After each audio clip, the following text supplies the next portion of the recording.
Okay, Baruch atah Adonai Eloheinu melech haolam shekidshanu b'mitzvotav v'tzivanu la'asok b'divrei Torah.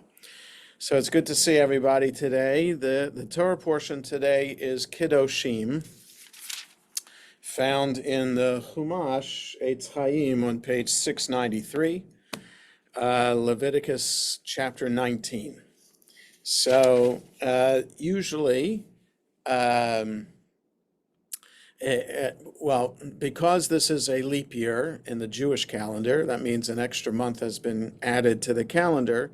So that means there are extra Torah readings. You have to stretch out how many Torah readings there are to fit how many weeks there are of the year. So often Torah readings are combined, and usually this portion is combined with last week's portion.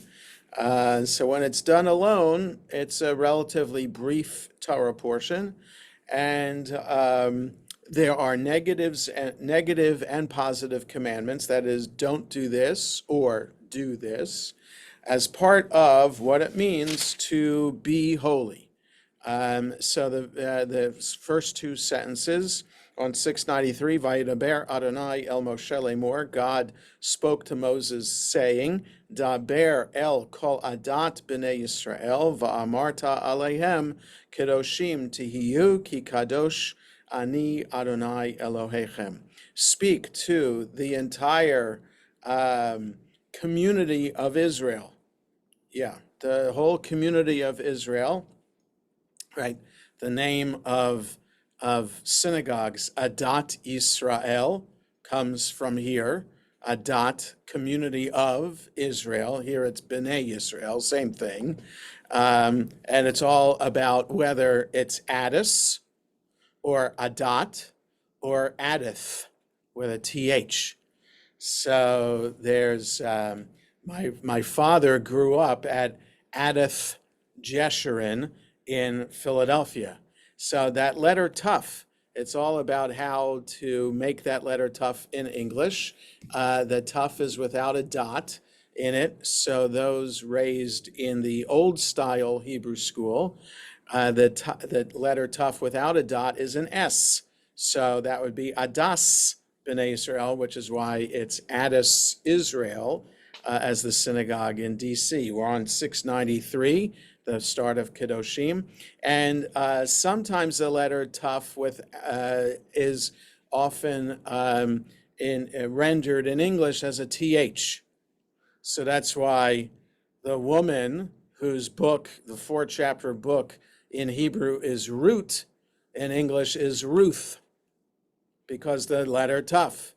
How to make the letter tough in English. So that's why there's differences, why some synagogues would be Adith with a TH, others with an S, because it's the tough without a dot in it. Okay, I digress. Speak to all the community of Israel and say to them, you shall be holy because I, your God, God, your God, am holy. Okay, so I want to, this is an important portion in that not only does it describe for us, it details for us laws, behaviors, commandments that we're supposed to follow in order to be holy. It's found in the Torah scroll itself. It's found in the exact middle of the entire Torah scroll. So for the rabbis, that means it's the most important section in the entire Torah. So anything that's right in the middle means that that's the most important. That's the crux, that's the core of the entire 5 books of Moses. Everything around it is based on this core. Okay, so that's how the rabbis understood this portion. And then this idea of how to be holy.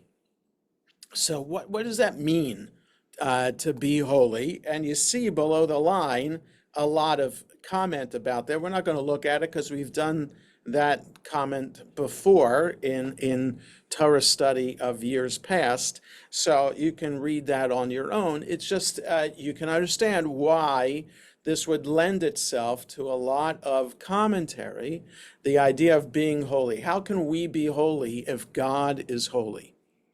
Right? How can we be like God? But we're created in the image of God.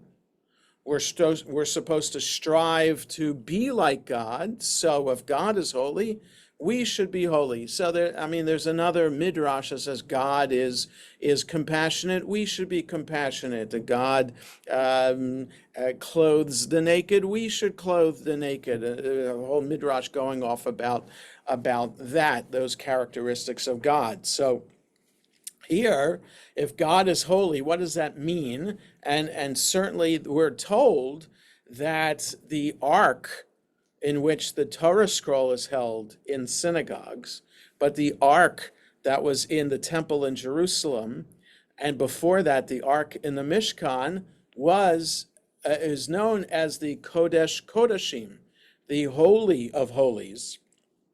And the high priest, the Kohen Gadol, would enter that ark once a year on Yom Kippur. So that ark is the Holy of Holies. So holiness, a lot of biblical scholars have tried to understand exactly what the word holiness means, or to be holy. So kadosh seems to mean to be set aside for a sacred purpose, that it is the opposite of kodesh is chol. So when we say the Havdalah prayer on Saturday night, Hamavdil, who distinguishes between kodesh and chol. Hamavdil ben kodesh lachol. So we praise God for making a distinction between things that are holy and things that are the opposite of holy, which sometimes is translated as profane and sometimes is translated as secular. And that is, we're on Saturday night, we're transitioning from the day. So time, a day of the week, can be designated as holy. An object can be designated as holy. God is an abstract concept is designated as holy. People can be holy or strive for holiness, right? So if a day can be designated as holy, that means other days are not holy. And activities that we do can be designated as holy activities. Other activities that we do can be designated as secular or non-holy, but they can also be designated as profane or abominations, activities that are abominable. So the opposite of holy could be abominable. The opposite of holy could be secular. Okay, so it's a complicated, nuanced concept, what it means to be holy. Also, I pointed this out on Monday on Yom HaShoah, because this portion is Kedoshim. We read it Monday morning, because Monday morning is a Torah reading day, and Monday being Yom HaShoah, in which we remember the 6 million murdered by the Nazis. Those 6 million are martyrs, and in Hebrew they are Kedoshim. So you can be holy, but Kedoshim also means, so Kedoshim Tihiyu, you shall be holy, also could mean you shall be martyrs. That's not what this portion means, but the word Kedosh in that context can also mean martyrdom. So one who is a martyr, one who dies, who is killed for a holy purpose. Okay, so now the 6 million, sometimes martyrs, if you look at stories of the saints within Christian tradition, many of those were fully aware that they were about to die, and they willingly gave themselves up to die. Of the 6 million, I'm not clearly there's no willingness there, right? But after the fact, as we look back on the Holocaust as this 6-year period of time in which our brothers and sisters were slaughtered, we can look back at that time and say that the people who were slaughtered were martyrs because of why they were killed. Okay, so that sometimes martyrdom means that you are freely offering yourself up to do this, but it also means for what purpose you are being killed, right? So, okay, so that's just a little bit about how complex and nuanced the term holiness is. So what I also wanted to say before we look at one or two laws or commandments from this portion is the whole idea of interpreting and commenting on the Torah itself, right? So, I mean, I've talked about elements of what I'm about to say before many times, but I think it's important here for this portion to bring it up because of the law I'm about to share as an example of this. Meaning, the whole system of Judaism that we have today is defined by the rabbis from and the rabbinic system from 2,000 years ago to 1,500 years ago. The rabbis of the Mishnah and the Gemara together created a system from which Judaism today is based. Okay, and the one of the key elements of the system is that we are permitted, if not mandated, to interpret the Torah. What I mean by that is that the rabbis understood very clearly and taught that the Torah is not meant to be understood literally. The Torah is meant to be interpreted. So that, for its time, was a radical statement. It's still seen as a radical statement by some within the Jewish community and within fundamentalists of other religions, right? There are books that have been written about living a year literally according to what the Bible teaches, right? Living the Bible or something like that. The books have been written about people who've tried to live a whole year based on exactly, literally what the Bible says to do.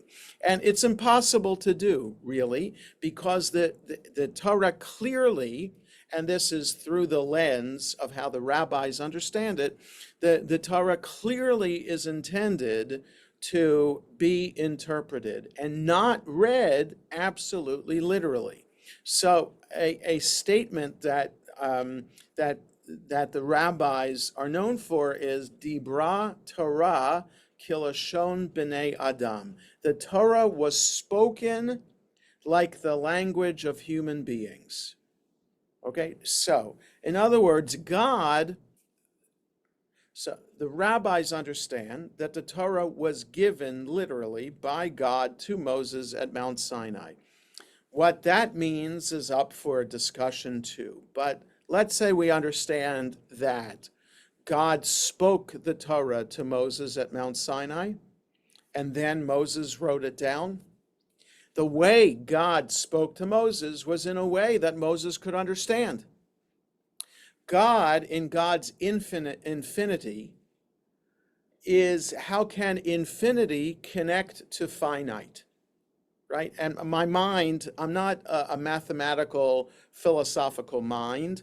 I can't, the idea that we are living on planet Earth in a universe that is constantly expanding, I can say that statement, I can understand a little bit what that means, but really, astrophysics, astronomy, I can't get my head around that. My mind just doesn't work that way. But I can understand that if God is infinite, how can we as finite beings be able to connect to something that is infinite? Right? So we are one kind of being. God is a totally different kind of being.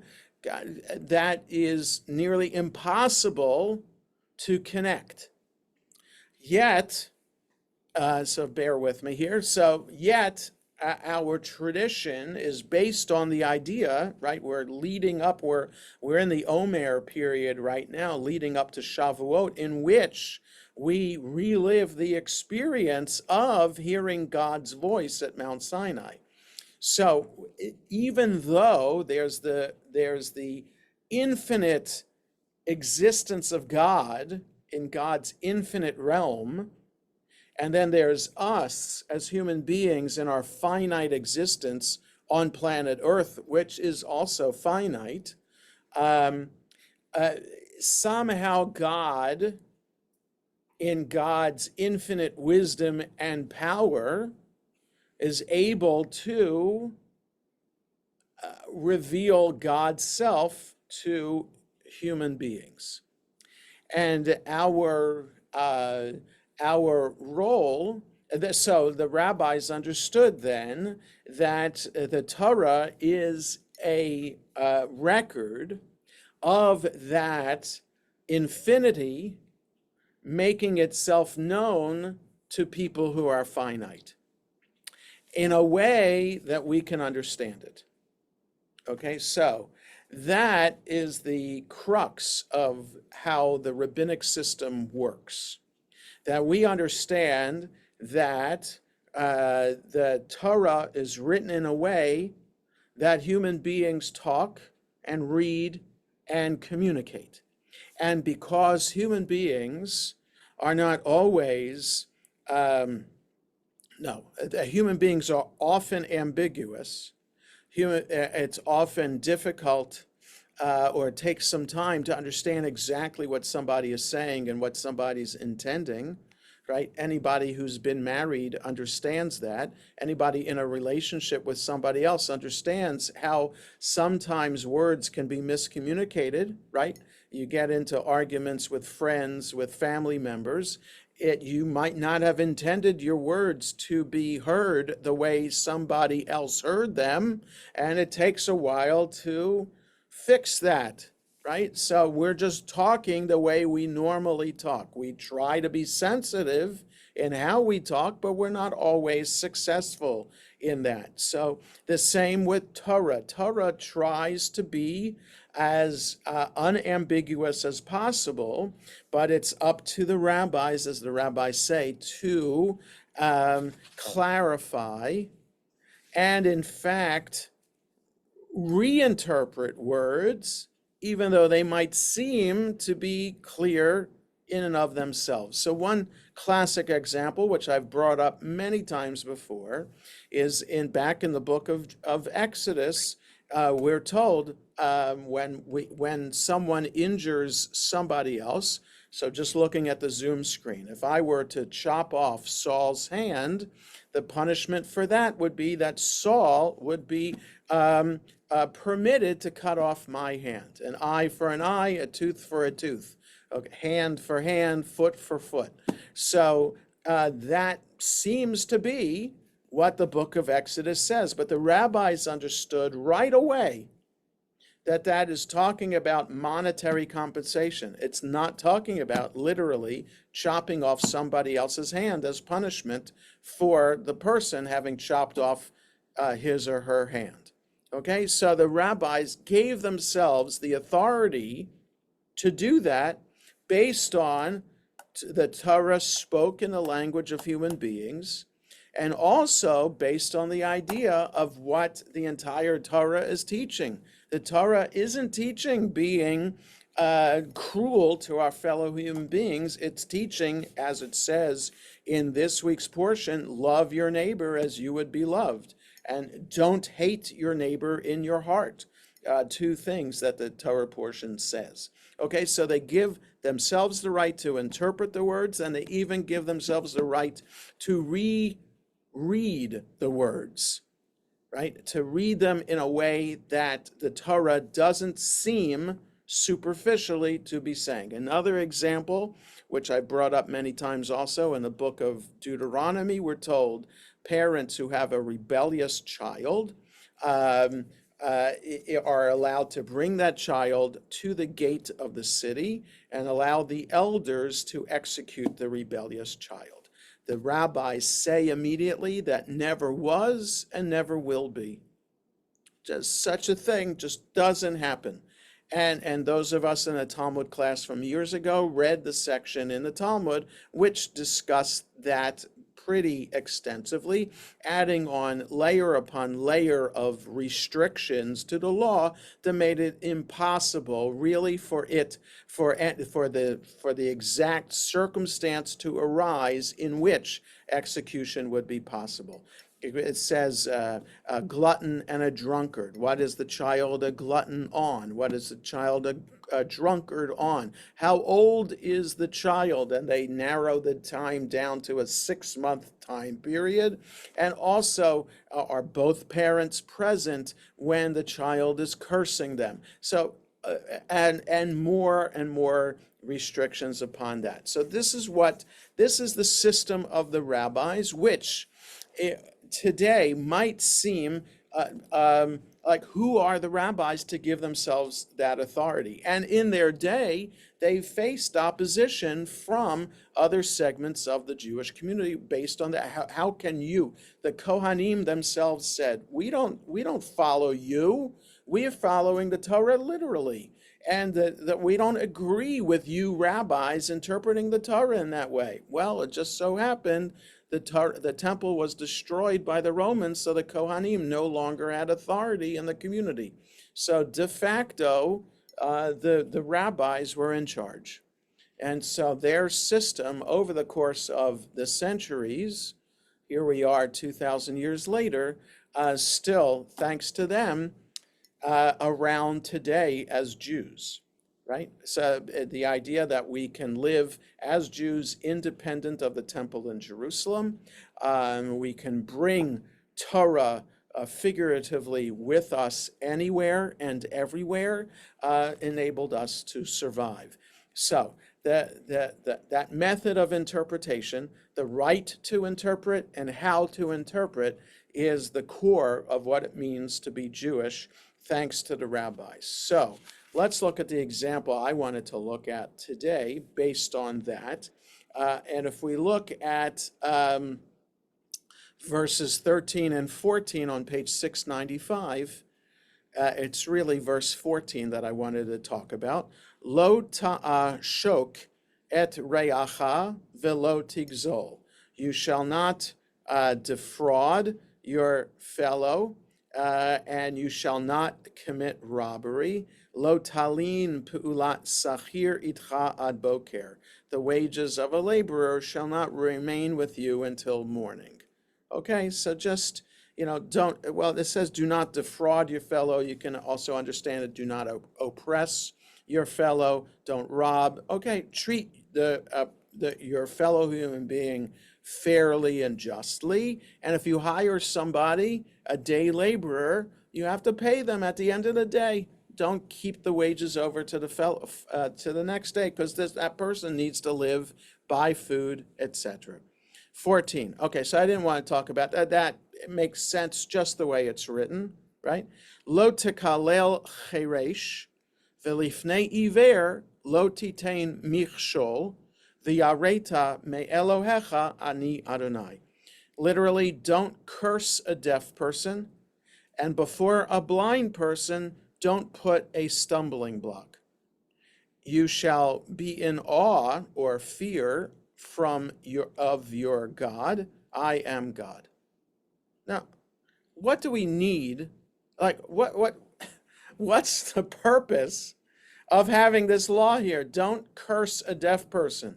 Why would anybody in their right mind consider cursing a deaf person? And put a stumbling block before a blind person? Why would anybody think about doing that? Like, does the Torah really have to get down to such nitty-gritty detail, thinking that people would be so nasty to their fellow human beings that it has to give these two examples of deaf people and blind people and how not to treat them?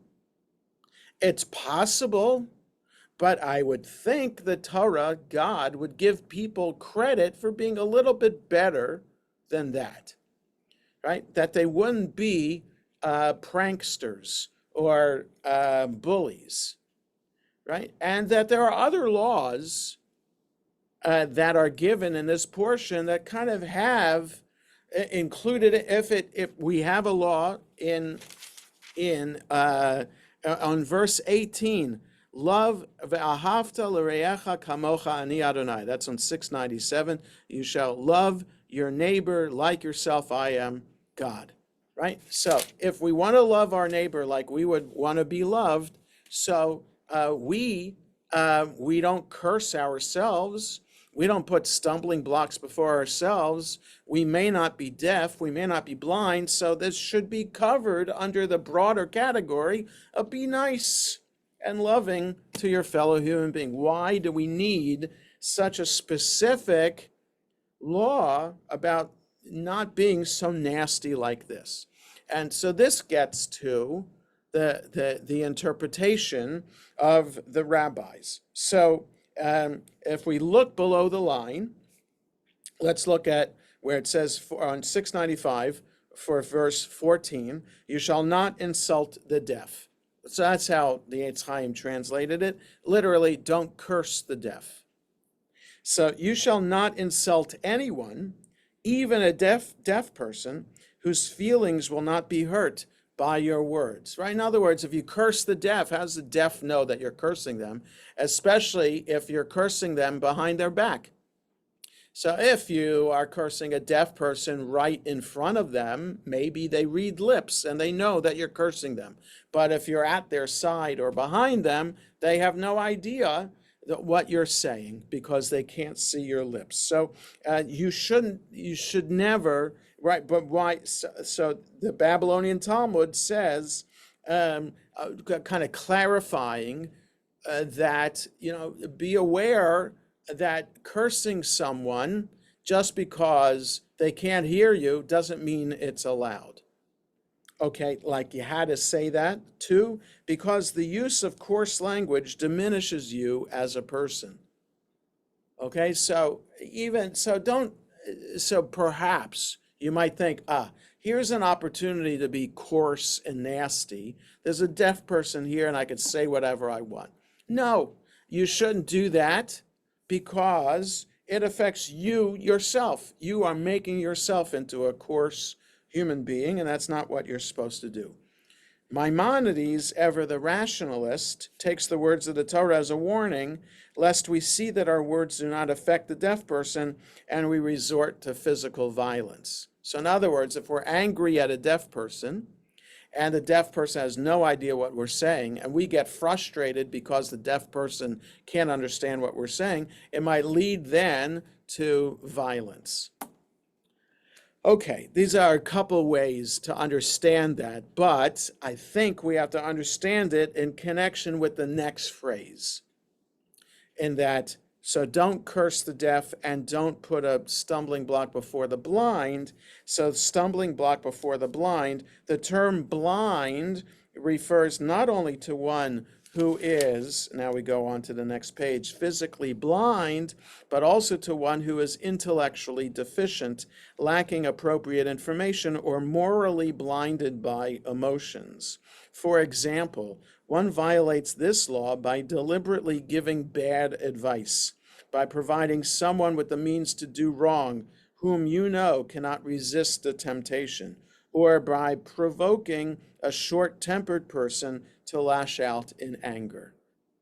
Okay, so in other words, by cursing the deaf and putting a stumbling block before the blind, that means don't take advantage of people in a way that they can easily be taken advantage of.